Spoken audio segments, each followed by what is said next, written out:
yang kita teliti. Saya kira itu yang dikatakan random sampling, kemudian non-probability sampling atau non-random sampling. Sampling sistematis ini Bapak Ibu sekalian lebih kepada pengambilan sampel berdasarkan urutan dari populasi yang telah diberi nomor urut misalnya Bapak Ibu sekalian. Tapi misalnya kita meneliti dalam suatu organisasi itu, organisasi pemerintah, birokrasi, anggap ada 15 pegawai, ya kita urut 1, 2, 3, 4, 15, ya kita ambil misalnya yang ganjil-ganjil karena mungkin proporsional semua, ya kita ambil nomor 1 misalnya, nomor 3, nomor 7, dan seterusnya, intinya urutan ganjil. Kan itulah sampling sistematis. Artinya mau peneliti, sampling kuota itu Bapak Ibu sekalian menentukan populasi dengan membentuk kuota-kuota masing-masing, menentukan sampel dengan membentuk kuota masing-masing populasi, masing-masing populasi. Misalnya, kita hampir sama tadi Bapak Ibu sekalian dengan proportional stratified sampling, cuma ini artinya di non-probability sampling ini tidak semua populasi itu memiliki kesempatan untuk dipilih menjadi sampel, kan? Beda probability sampling. Probability sampling itu semua populasi itu mempunyai kesempatan untuk menjadi sampel. Jadi di sampling kuota ini populasi itu kita kuota-kuotakan, baru kita tentukan sampel ini yang kita mau. Intinya non-probability sampling ini ya semua mau peneliti, siapa yang ingin kita ambil. Kemudian sampling insidental. Sampling insidental ini Bapak Ibu sekalian, kita tidak menentukan sebenarnya siapa yang menjadi sampel. Mungkin karena kita jalan-jalan misalnya ke lapangan misalnya, secara tidak langsung ternyata kita menemukan seseorang yang lebih memahami tentang objek yang kita lakukan penelitian. Padahal sebenarnya dia tidak menjadi target kita, kan? Tapi karena kita anggap, oh ternyata orang ini lebih memahami apa yang ingin saya ungkapkan, itu yang dikatakan sampling incidental. Artinya siapa saja yang kita temui dan dia relevan dengan apa yang kita kaji, ya kita bisa jadikan sampel dalam penelitian. Kemudian Bapak Ibu sekalian, khusus untuk penelitian kualitatif, paling banyak itu menggunakan purposive sampling atau Snowball sampling. Kalau penelitian mixed method itu kan Bapak Ibu sekalian, pada saat kita ingin menentukan data kuantitatifnya, kan otomatis ya kita pilih dulu probability samplingnya, baru kita tentukan lagi teknik pengambilan kualitatifnya itu bagaimana. Kualitatif itu rata-rata cuma 2 Bapak Ibu sekalian, purposive sampling dengan Snowball sampling. Purposive sampling ini cara penentuan sampel siapa yang dianggap paling relevan untuk menjawab rumusan masalah kita. Saya kira itu Bapak Ibu sekalian. Mau 2-3 orang, ya terserah peneliti, selama orang itu dianggap paling relevan bisa memenuhi atau menjawab rumusan masalah kita. Sedangkan sampling genome ini, bagaimana semua sampel itu atau semua populasi itu dijadikan sampel. Mungkin karena misalnya kita meneliti di sebuah organisasi yang anggotanya cuma 5 orang, populasinya cuma 5 orang, ya kita ambil semua saja, kan? Itu jadikan sampel. Itu yang dikatakan sampling jenuh. Sedangkan Snowball sampling ini, ya, pada dasarnya mungkin sampel kita kecil Bapak Ibu sekalian, semakin kita telusuri penelitian kualitatif yang lebih ke in-depth interview, penelitian mendalam, ternyata dari beberapa informan yang kita interview, ternyata ada beberapa informan yang lebih relevan lagi terkait apa yang kita kaji, sehingga semakin membentuk sebuah snowball, bola-bola kecil semakin membesar, itu yang dikatakan sampai dia jenuh, kan? Itu yang dikatakan Snowball sampling. Rata-rata kalau kualitatif itu rata-rata cuma menggunakan 2 ini, purposive sampling dan Snowball sampling. Lanjut.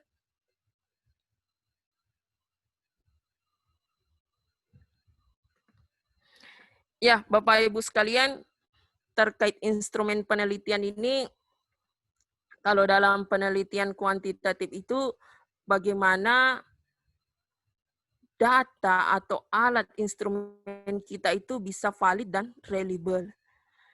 Ya, salah satu yang seperti saya gambarkan ini, untuk penelitian kuantitatif itu sendiri dilihat dari misalnya tes, kuesioner, pedoman wawancara, atau pedoman observasi.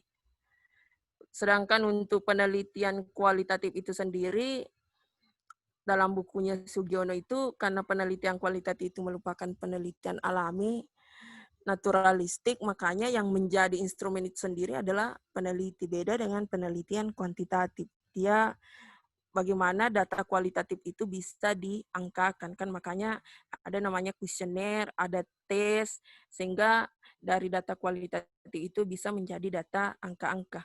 Lanjut.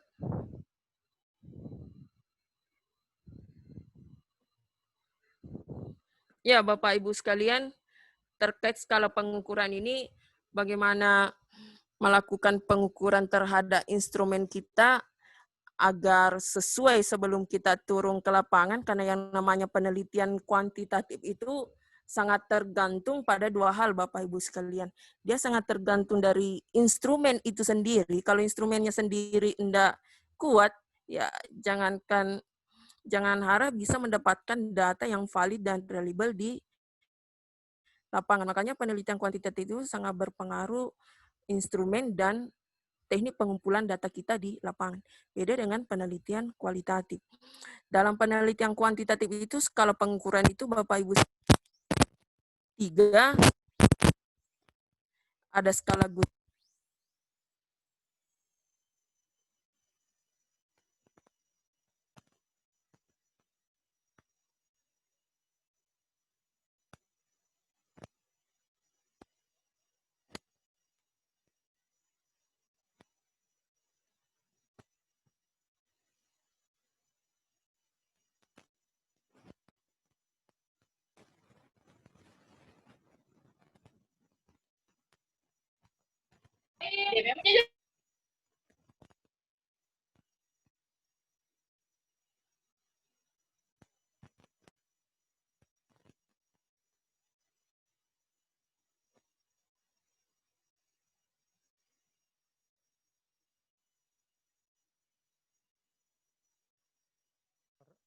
Suaranya tidak masuk, Pak Dokter.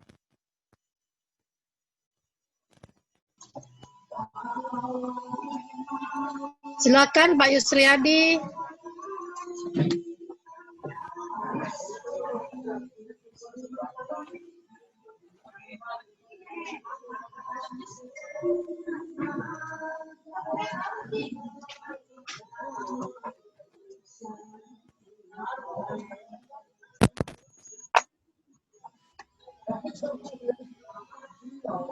Halo.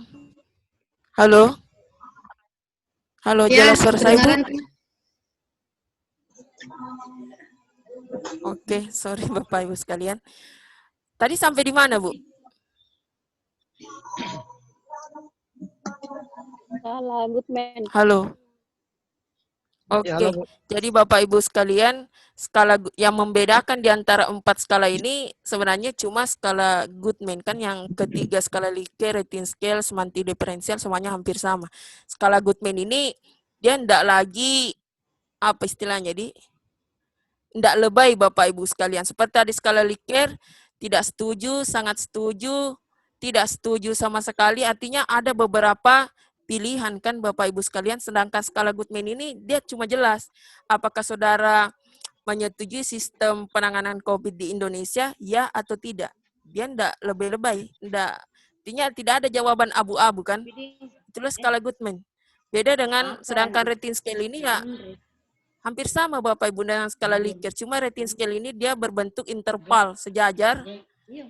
Misalnya apakah saudara menyukai sistem penanganan COVID 5, 4, 3, 2, 1, kemudian yang nomor 1 itu misalnya tidak menyukai. Dia sekedar, oh sorry Bapak Ibu sekalian, itu semantik diferensial. Sedangkan rating scale ini hampir sama skala Likert, cuma yang tadi tidak setuju, kurang setuju itu diganti dengan angka 5, 4, 3, 2, 1. Jadi misalnya yang tertinggi itu 5, yang terendah itu, yang paling rendah itu 1. Saya kira itu letak perbedaannya Bapak Ibu sekalian. Tapi intinya yang mau dicapai sama, cuma yang paling membedakan adalah skala Goodman. Lanjut.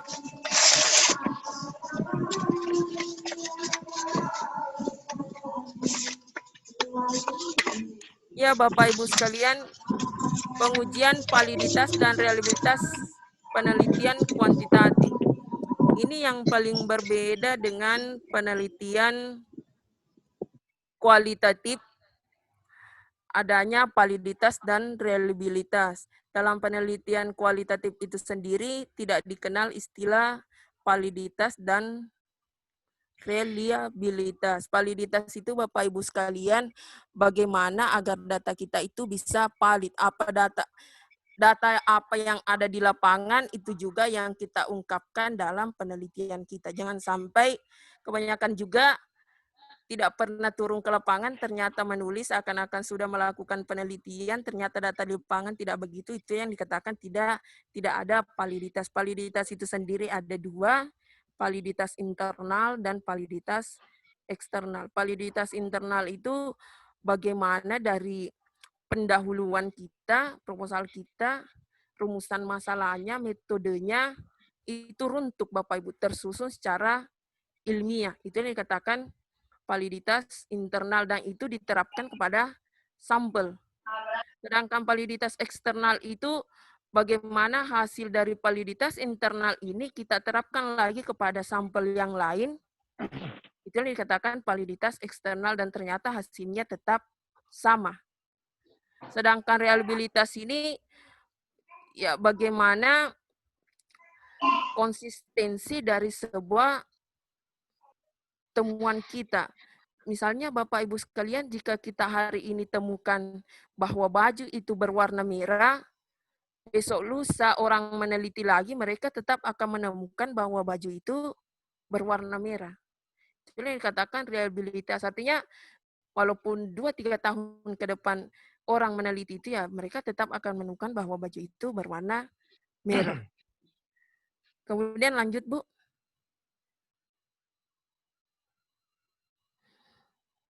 Ya ini tadi yang seperti saya jelaskan Bapak Ibu sekalian bagaimana pengujian dalam suatu instrumen yang telah kita buat, misalnya Bapak Ibu sekalian tadi saya sudah jelaskan bagaimana membuat suatu instrumen itu, bagaimana menguji instrumen kita itu ada 3 pada dasarnya Bapak Ibu sekalian, ada validitas konstruk, ada content validity, dan ada validitas eksternal.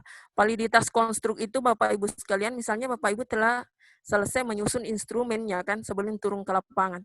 Instrumen itu ya harus kita konsultasikan dengan pakarnya misalnya. Misalnya Bapak Ibu sekalian meneliti tentang misalnya kebijakan publik.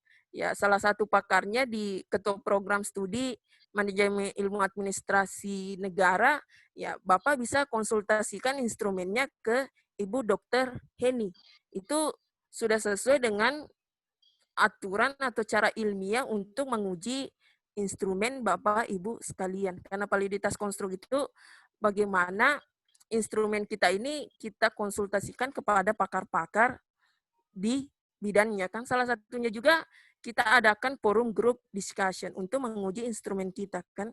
Kemudian terkait content validity ini Bapak Ibu sekalian, dia lebih kepada bagaimana instrumen kita ini isinya sudah sesuai tidak dengan apa yang akan kita kaji di lapangan. Jangan sampai misalnya kita ingin melakukan meneliti di lapangan tentang berat kan, sedangkan yang kita gunakan adalah balbas untuk mengukur. Ya, kalau balbas digunakan untuk menghitung berat itu otomatis pasti tidak valid kan. Artinya content validity ini bagaimana isi dari instrumen kita ini sebenarnya variabelnya sudah sesuai tidak apa yang jika kita turun ke lapangan ini sudah bisa diterapkan atau tidak. Itu Bapak Ibu sekalian. Kemudian validitas eksternal ini sama tadi yang saya jelaskan Bapak Ibu, terkait dengan derajat akurasinya. Apabila kita terapkan kepada sampel yang lain, apakah hasilnya tetap sama atau justru berbeda lagi kan? Jika kalau hasilnya berbeda ya mau tidak mau seorang peneliti harus menyusun ulang lagi instrumennya. Lanjut.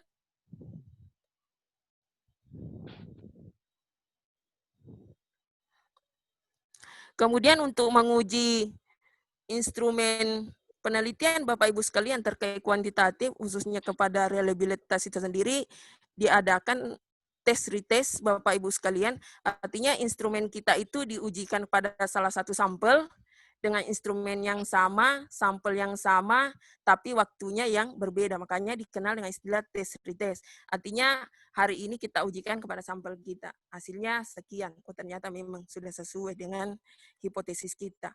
2-3 hari ke depan kita teskan lagi kepada sampel kita. Oh, ternyata memang hasilnya tetap demikian. Berarti itulah yang dikatakan ini sudah bisa memenuhi syarat reliabilitas.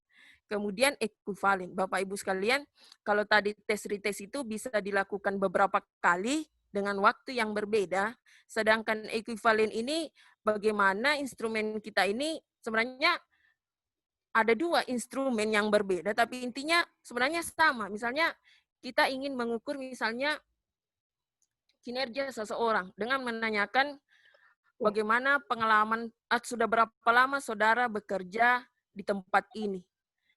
Sedangkan instrumen yang lain kita tanyakan lagi, sejak tahun berapa saudara masuk bekerja di tempat yang ini. Itulah ekuivalen. Artinya sebenarnya inti 2 instrumen ini kan sebenarnya sama kan. Yang ingin dia ketahui ya sebenarnya berapa lama dia bekerja di situ kan, bagaimana pengalamannya dia selama bekerja di situ. Jadi ini yang membedakan dengan tes retest, ekuivalen itu cuma dilakukan 1 kali dengan 2 instrumen yang berbeda dengan sampel yang sama. Sedangkan gabungan ini Bapak Ibu sekalian, seperti tadi yang saya jelaskan, gabungan antara tes retest dan ekuivalen untuk pengujian instrumennya. Sedangkan untuk, saya ketik ini Bapak Ibu sekalian, sebenarnya di situ internal konsistensi. Ini sebenarnya hampir sama, tetap instrumennya sama, dengan sampel yang sama dan cuma dilakukan 1 kali. Bukan 2 instrumen Bapak Ibu, cuma 1 instrumen dan cuma dilakukan 1 kali dengan perhitungan rumus statistik. Karena kuantitatif itu cara menganalisis datanya dengan menggunakan statistik. Lanjut.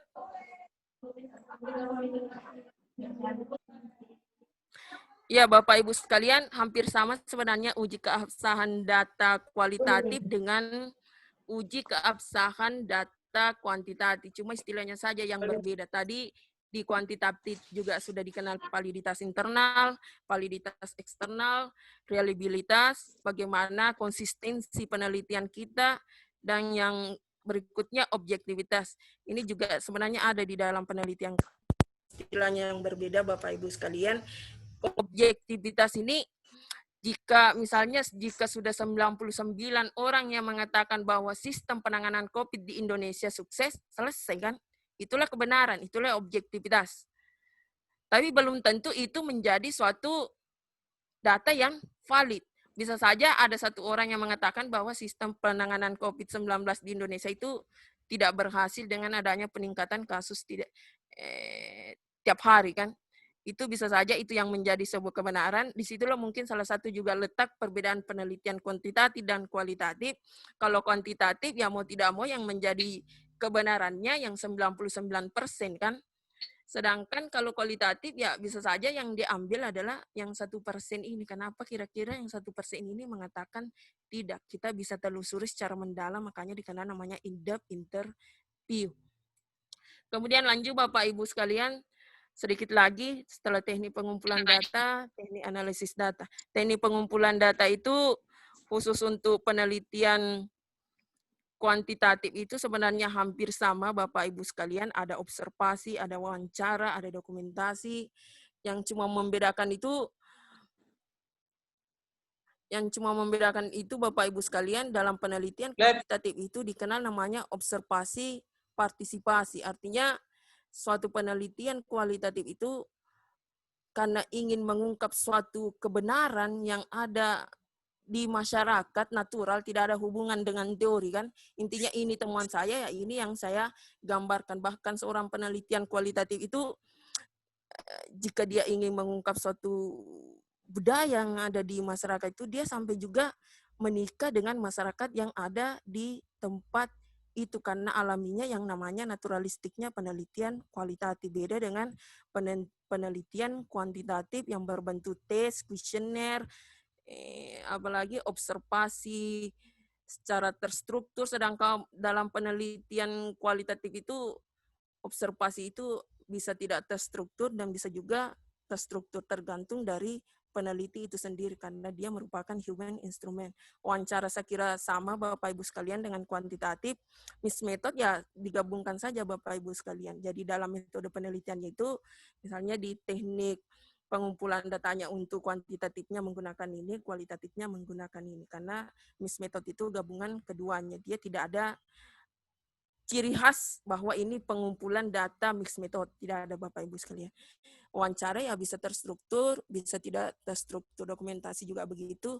Triangulasi ya digabung Bapak Ibu sekalian, hari ini kita menggunakan observasi, kita coba lagi besok misalnya wawancara, kemudian kita kaitkan lagi dengan penelitian terdahulu, dokumentasi melalui website, baik online, offline, jurnal, publikasi misalnya, artikel, proceeding, lanjut.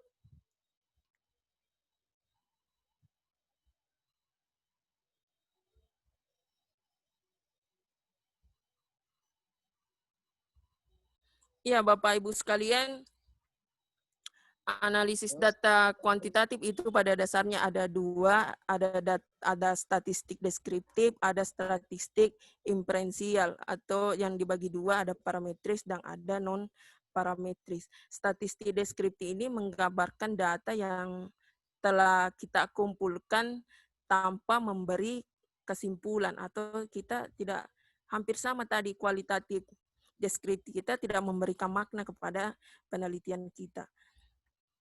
Sedangkan statistik inferensial ini menganalisis sampel dan hasilnya itu diberlakukan untuk populasi. Terbagi dua, ada statistik parametris dan ada statistik non-parametris. Statistik parametris ini digunakan untuk menguji parameter populasi melalui sampel yang kita tentukan, kan.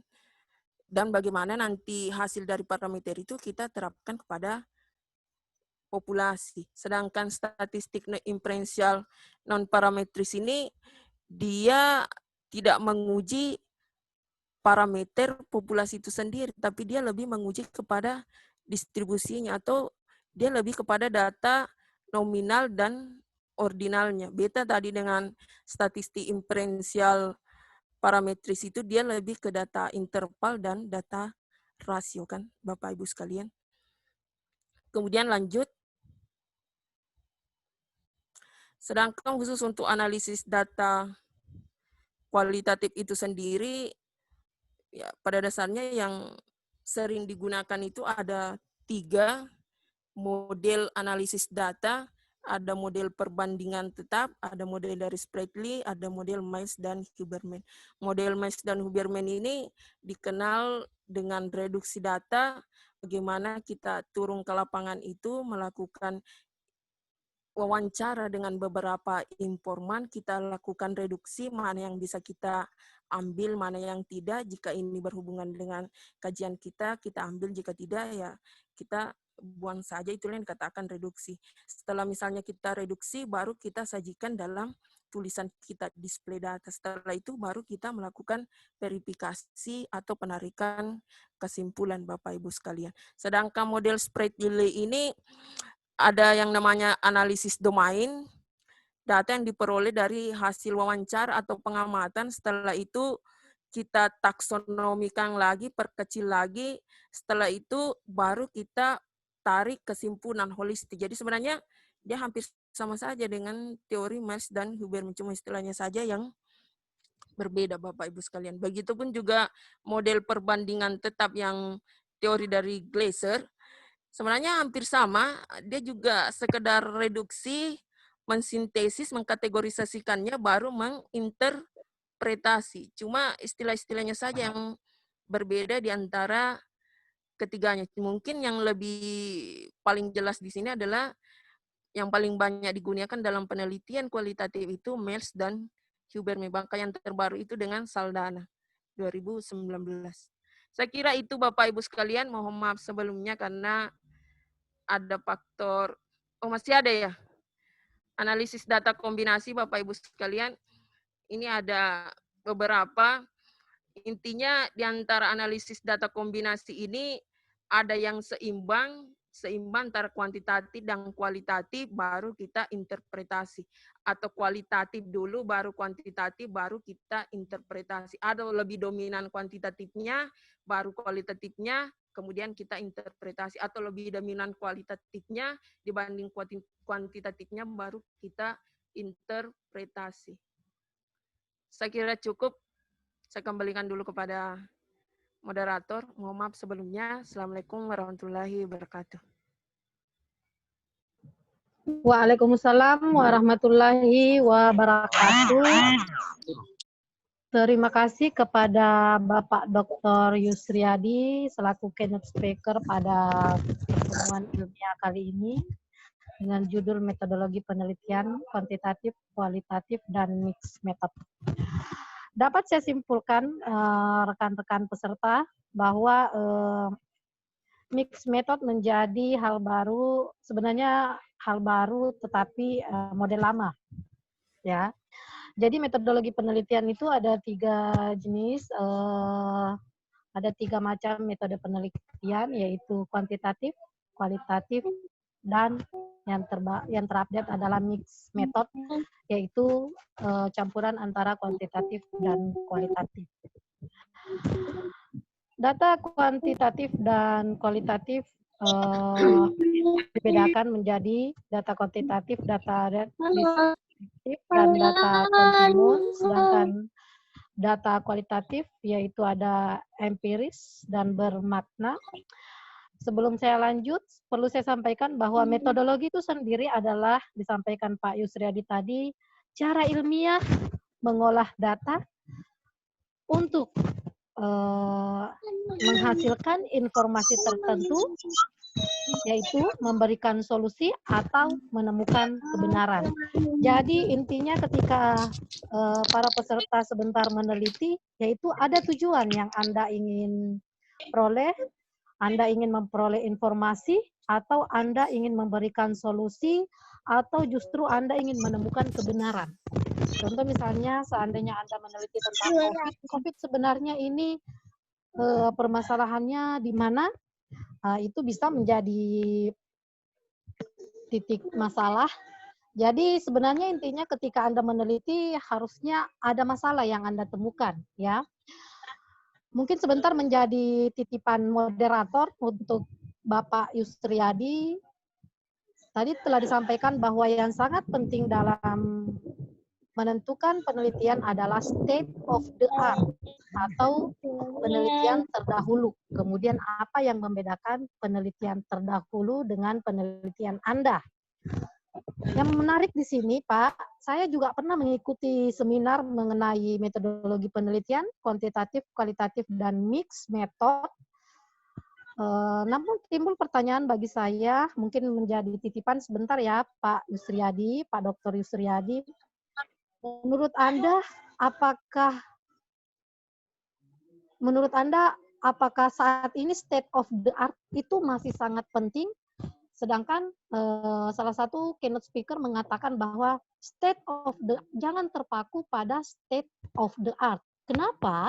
Karena banyak hal-hal baru yang harusnya diteliti. Kalau Anda terpaku pada state of the art, berarti Anda hanya meneliti hal-hal yang lama. Contoh misalnya, saat ini kita sedang melakukan kuliah daring. Kenapa banyak mahasiswa tidak tertarik pada kuliah daring? Itu kan hal baru. Dan Anda tidak bisa bandingkan dengan state of the art atau penelitian-penelitian terdahulu. Itu yang saya tangkap ya Pak ya.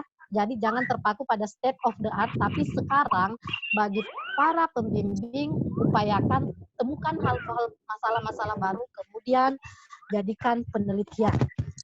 Lanjut ya Pak, sebelum ini tadi pertanyaan titipan ya Pak dari moderator, selain dari peserta sebentar. Selanjutnya tadi disampaikan bahwa sampel adalah bagian dari populasi. Jadi sampel itu adalah target dari populasi yang ada. Apa itu sampel? Sampel itu bagian dari populasi yang mempunyai ciri tertentu. Karena tidak semua data atau informasi akan diteliti. Contoh misalnya, teman-teman sekalian sebentar mau meneliti mahasiswa Universitas Indonesia Timur. Kenapa yang tertarik justru seminar yang ikut hanya mahasiswa dari Magister Administrasi? Ini berarti populasi adalah mahasiswa UIT, tetapi target populasi Anda adalah mahasiswa Magister Administrasi. Jadi dari kesimpulan yang dapat saya tarik dari penyampaian Pak Yusriyadi adalah bahwa teknik pengambilan sampel sangat ditentukan dari tujuan penelitian. Begitu ya Pak Yusriyadi ya? Tujuan penelitian, masalah yang Anda temukan selain pertimbangan waktu, tenaga, dan biaya. Biasanya seperti itu. Jadi selain karena masalah, tujuan, hipotesis, menentukan sampel dari populasi adalah adanya pertimbangan waktu, tenaga, dan biaya. Saya kira satu lagi yang paling penting bahwa minimal sampel adalah 30. Di atas 30, kalau di bawah di atas 60 biasanya menggunakan rumus. Ada beberapa rumus, salah satunya adalah metode Slovin. Kalau membahas mengenai penarikan sampel, mungkin waktunya Pak Yusriyadi tidak cukup kalau satu hari Pak Yusriyadi.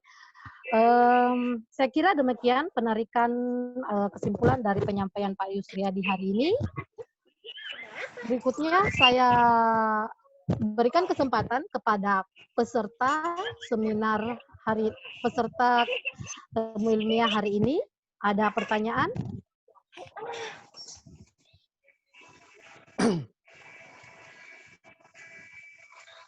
Silakan Bapak Ibu, ada pertanyaan? Coba Hen, ada ya?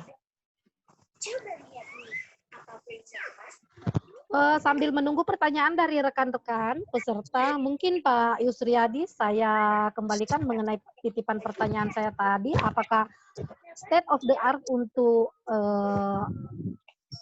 saat ini masih perlu untuk penelitian yang akan dilakukan atau kolaborasi nanti antara dosen dan mahasiswa.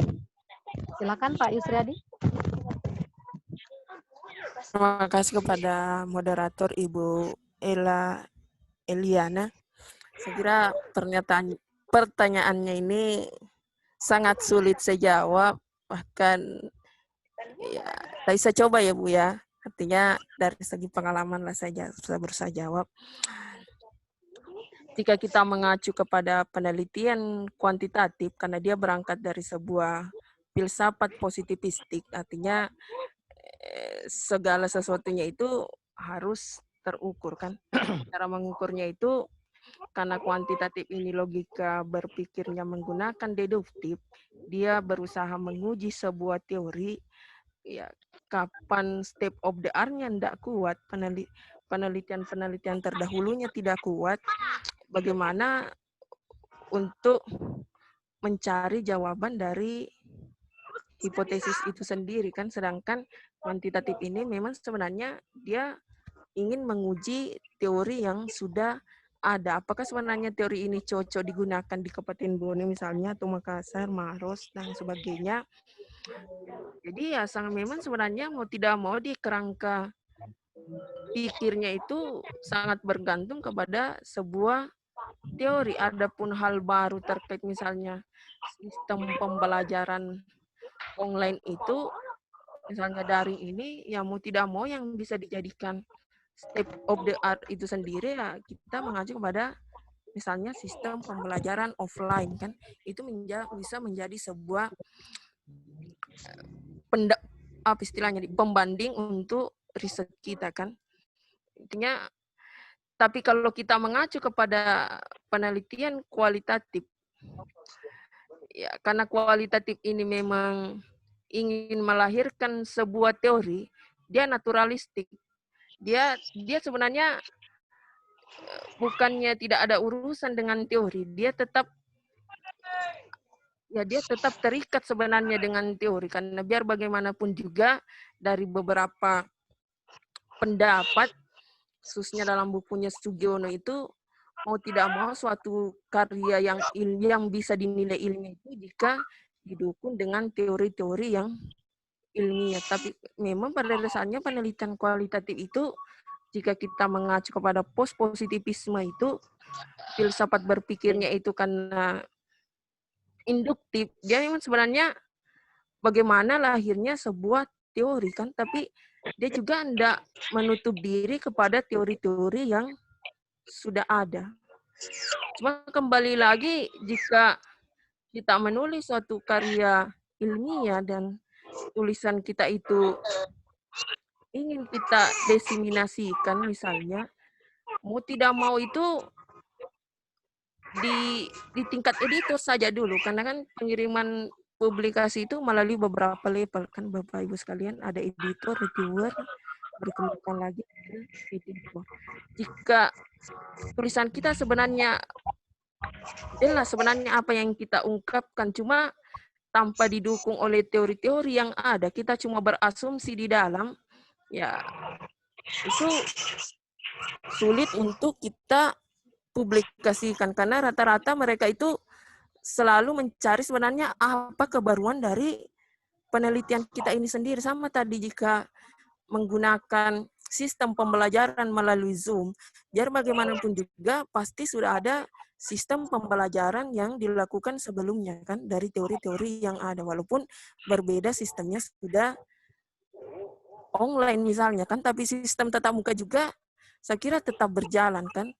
Intinya tetap juga ada penyampaian dari dosen, itu bisa dijadikan acuan. Tapi sebenarnya kalau penelitian kualitatif memang dia bukan menutup diri dari teori, dia tetap cuma bukan menjadi pijakan utamanya adalah teori, karena memang dia ingin melahirkan sebuah teori dari hasil risetnya. Makanya dikenal namanya grounded teori, artinya teori dasar kan. Bagaimana melahirkan sebuah teori dasar, dari teori itu baru bisa dikaji lagi secara kuantitatif. Saya kira itu Bu, bukan berarti, tapi sebenarnya jika tulisan kita ingin kita publikasi, ya mau tidak mau harus juga didukung dengan teori-teori terdahulu. Saya kira itu. Iya. Jadi intinya begini, bagaimana kita memainkan state of the art, teori-teori itu supaya tetap bisa menjadi acuan untuk penelitian meskipun di sini ada kebaruan gitu Pak ya. Gitu Pak ya. Iya. Ya. Saya kira cukup pertanyaan dari peserta sepertinya tidak ada. Saya kembalikan kepada hostnya Ibu Saya ada, Dr. Bu. Oh ada ya? Oh ada, silakan deh. Ya, Bu. Saya Arinda Antika, mahasiswa dari Promkes. Saya ingin bertanya Pak Yusri, yang pertama, untuk penelitian kualitatif itu jumlah informannya itu maksimalnya berapa? Yang kedua, jenis SS yang Pak Yusri pakai itu versi apa? Itu aja Pak. Terima kasih. Oke, terima kasih. Saya langsung jawab ya, moderator. Sorry, tidak dipersilahkan saya ini. Langsung jawab. Siap. Jadi, begini Bu, terkait penelitian kualitatif ini, karena peneliti di sini kan dia menjadi human instrument kan, ya instrumennya dia sendiri kan. Namanya penelitian kualitatif ya semau-mau peneliti selama hal itu berhubungan dengan apa yang akan dia kaji. Ada salah satu dosen saya di UNM, dosennya juga Ibu Kaprodi, Prof. Sofyan Salam, beliau S3 di Amerika. Ada salah satu teman yang menulis disertasi yang menjadi informannya itu adalah penulis itu sendiri. Dia sekedar menggambarkan di disertasinya itu bagaimana dia naik sepeda pergi di kampusnya. Jadi penelitian kualitatif itu sendiri dia tidak terikat dengan harus berapa sampel sehingga ini bisa dikatakan valid dan reliable.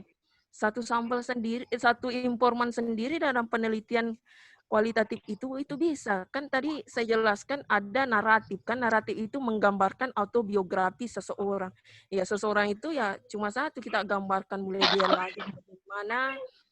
Karena memang penelitian kualitatif ini dia naturalistik. Ya semua peneliti selama hal itu berkaitan dengan atau bisa menjawab dari rumusan masalah yang dia desain. Jadi tidak ada batasan bahwa harus sekian informan, karena memang penelitian yang membedakan juga kuantitatif dan kualitatif. Kuantitatif itu kan harus mengeneralisasi kan. Dari sekian ya kita sudah bisa simpulkan 99% bahwa sistem pelayanan COVID di Indonesia bagus karena dia generalisasi kan, dan ini mewakili dari populasi. Kualitatif itu dia tidak mengeneralisasi Bapak Ibu sekalian. Dia sekedar mengambil makna bahwa dari satu orang yang menyatakan sistem pelayanan COVID di Indonesia ini kurang baik, dia sekedar menggambarkan, mendeskripsikan, atau dari deskripsi itu dia berikan makna. Dia tidak perlu mengeneralisasi. Itu salah satu letak perbedaannya. Dan mungkin bagusnya ya kita gabungkan mixed method. Saya kira itu. Saya kembalikan pada host.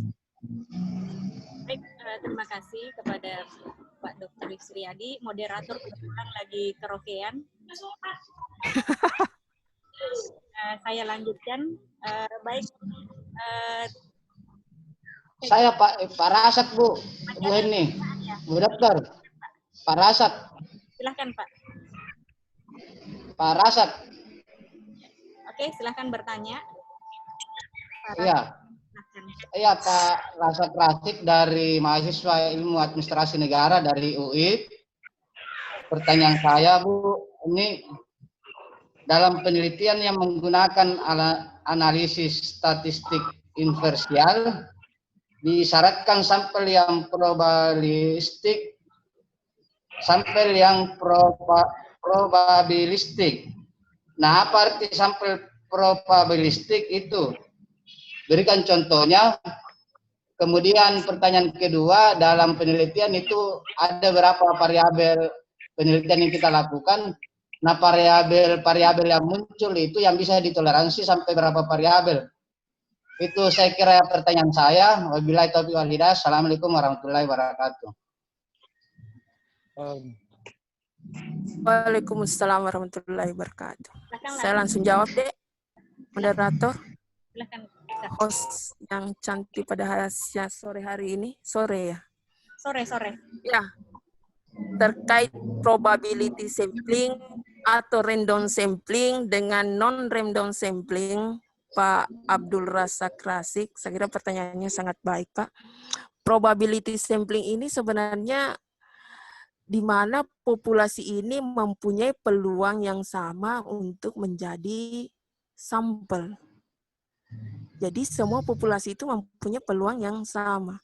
Tergantung dari peneliti. Dia mau menerapkan simple random sampling, tinggal mengacak dari 100 sampel, misalnya diambil 50, atau dia karena stratanya berbeda di masyarakat tapi masih proporsional, maka diterapkan lagi proportional stratified random sampling. Misalnya dalam suatu kantor ada 3 dokter, 2 sarjana, otomatis yang dokter itu diambil semua, dan anggap misalnya ada 10 sarjana, ya 10 sarjana itu kita ambil 5 kan, itu yang dikatakan proporsional stratified random sampling. Ada juga non proporsional, tergantung kalau populasinya tidak proporsional, misalnya di desa ya kita pilih-pilih. Tidak semua kita jadikan, tergantung kita lihat dari segi pendidikannya, misalnya tergantung riset kita. Jika kita mengkaji tentang pendidikan, ya kita pilih yang mayoritas pendidikannya tinggi kan. Tapi jika kita kaji tentang pertanian, ya kita jangan ambil sarjana administrasi publik, misalnya kita pilih di situ di desa itu yang sarjana pertanian, misalnya magister pertanian. Jadi tinggal pintar-pintarnya peneliti, tapi semua populasinya di situ mempunyai peluang untuk menjadi sampel. Beda lagi kalau klaster kan, klaster sampling yang penelitiannya lebih luas, kita klasterkan dulu, baru kita tentukan lagi mau terapkan random sampling atau simple random sampling atau proportional stratified random sampling, tergantung dari peneliti. Kemudian terkait variabel penelitian ini, ya saya tidak sempat jelaskan di variabel penelitian ini sebenarnya variasi penelitian Bapak Ibu sekalian. Variabel penelitian itu sendiri kan ada 2, ada variabel independen, ada variabel dependen. Di samping variabel yang lain ada variabel moderator, intervening. Ya, yang paling pentingnya variabel independen dan variabel dependen. Variabel yang mempengaruhi dan variabel yang dipengaruhi. Di tengah kita melakukan penelitian, misalnya ternyata ada variabel yang apa istilahnya itu, seperti misalnya variabel moderator kan Bapak Ibu sekalian, anggap misalnya perilaku suami adalah variabel independennya, kemudian perilaku istri sebagai variabel dependennya, bahwa perilaku suami itu mempengaruhi perilaku istri. Ternyata di samping itu ada anak, itu yang dikatakan variabel moderator. Di samping itu juga ada yang namanya variabel intervening. Ini akan panjang sekali saya jelaskan Bapak Ibu sekalian. Anggap misalnya kita tentukan hipotesisnya itu ada hipotesis A kan, hipotesis 0, hipotesis K atau kerja, ada juga hipotesis A kan. Dalam penentuan hipotesis itu, misalnya Bapak Ibu sekalian, H0 misalnya, kita mengatakan bahwa tidak ada hubungan antara penanganan COVID-19 dengan peningkatan, sorry Bapak Ibu, buang kabel kan. Sorry Bapak Ibu sekalian. Jadi misalnya hipotesis 0-nya itu bahwa tidak ada pengaruh kan. Sedangkan hipotesis A kita mengatakan ada pengaruh antara kebijakan pemerintah dengan sistem penanganan COVID di Indonesia. Ternyata dari hasil penelitian kita tidak ada hipotesis yang memenuhi kan. Muncullah yang namanya hipotesis kerja. Berarti dia tidak menolak hipotesis 0, tidak juga menerima hipotesis A. Inilah yang dikatakan hipotesis kerja. Intinya dia berada di tengah-tengah yang sebenarnya indikatornya tidak ada di dalam instrumen kita. Jadi mau tidak mau ya peneliti harus membuat ulang instrumennya agar hipotesis A ini bisa terpenuhi kan, ada pengaruh atau tidak. Saya kira itu Pak Abdul Rasa. Artinya variabel penelitian ini ya, penelitian kualitatif ya ini hal utama terkait persoalan variabel penelitian, karena dia tidak berangkat dari sebuah teori, justru dia ingin melahirkan sebuah teori. Begitupun juga Bapak Ibu sekalian, jika kita ingin mempublikasikan suatu hasil penelitian kita di rata-rata baik artikel atau proceeding itu, ya jarang ada pedoman penulisan itu mewajibkan kita memasukkan literatur. Kenapa ya? Karena bagaimana orang peneliti itu agar dalam menulis itu cuma memasukkan teori-teori yang relevan dengan kajiannya kan, variabel. Jangan sampai masukkan lagi teori-teori yang ternyata tidak ada hubungannya dengan riset kita. Itu membuat penuh saja tulisan kita kan. Kalau kita publikasi itu paling maksimal mungkin 15 halaman, 7 halaman, sehingga literatur review ini, tinjauan pustaka ini tidak diwajibkan dalam penulisan atau penerbitan suatu karya ilmiah baik jurnal nasional maupun jurnal internasional. Saya kembalikan kepada host. Baik, terima kasih kepada Dr. Yusriyadi. Saya kira sudah cukup waktu yang membatasi kita. Terima kasih kepada Ibu Moderator telah memandu acara sehingga kuliah tamu Magister Ilmu Administrasi Negara berjalan dengan baik. Untuk selanjutnya saya persembahkan sertifikat untuk narasumber sebagai penghargaan kami. Jadi nanti saya kirim lewat WA juga sertifikatnya. Baik, apa sudah terlihat? Sudah, Bu. Sudah ya? Oke. Sudah, Bu. Kucing lagi. Saya kira cukup untuk hari ini. Terima kasih kepada narasumber kita, Kakanda Dr. Yusriyadi, beliau sahabat Saya bisa titip salam, moderator. Kalau peserta, Bu, dapat juga sertifikatnya. Ada juga sertifikat khusus peserta. Silakan. Ada nanti. Saya bisa titip salam ini, moderator. Ya, silakan. Ternyata ada teman mengajar saya di sini yang ikut join, Pak Asriadi. Salam, Pak. Pak Asriadi ya? Siap, Kak. Iya, Bu. Masih single ini, Bu, Bu Kaprodi. Siap-siap, Kak. Oke, kita tutup saja. Akhiri mengucapkan alhamdulillahirrahmanirrahim. Terima kasih Ber, Ibu Rektor, Ibu Direktur, Kaprodi, 4 Kaprodi di Pasca Sarjana, Sekretaris Prodi, mahasiswa, partisipan. Baik, stay at home. Assalamualaikum warahmatullahi wabarakatuh. Waalaikumsalam warahmatullahi wabarakatuh. Salam warahmatullahi wabarakatuh.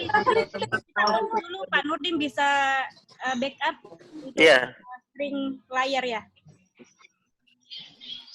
Oh begitu. 19.1. Silahkan di string layarnya ya. Jadi ada 4 slide. Iya iya.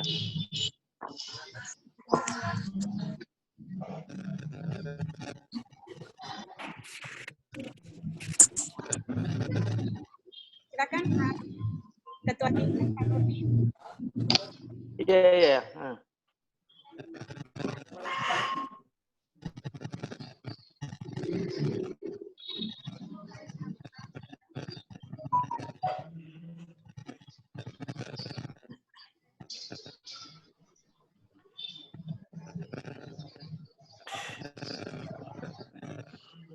Banyak sekali ada di 82.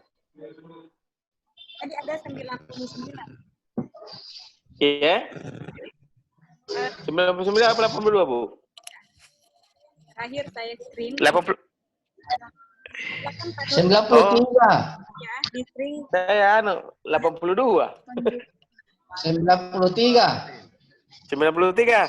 Oke. Iya. Pak Rasa. Simpan juga baik, baru dikasih Kaprodi nanti. Hilang nih, banyak nih yang keluar, yang bergeser.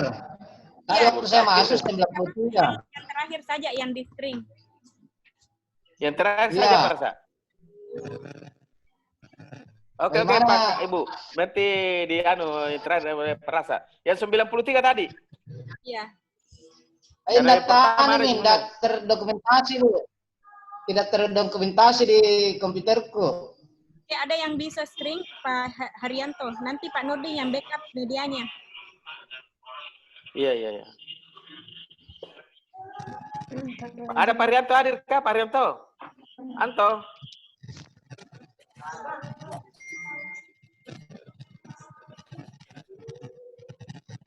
Pak Rianto ada anunya di situ. Oh, ada Agus. Oh, Agus. Pakai HP saya, Pak. Bisa. Oh, pakai HP. Iya. Kalau Agus Lebes. ada Agus Sulawesi. Agus Selebes, mana Agus Selebes? Ini Agus Selebes matikan semua. Agus Selebes monitor. Saya yang string saja. Oke oke Bu ya. Jadi tempat ini Pak Nurdin. Saya ada di saya ada di Sungai Telno. Oh. Posisi Pak Rasa di mana? Lagi di kantor. Di kantor Pak Ketua. Di kantor. Begitu kalau begitu. Saya di sudut. Iya, Bosku. Iya. Oh, Nanti ketemu di masjid. Oke, baik. Oh, begitu.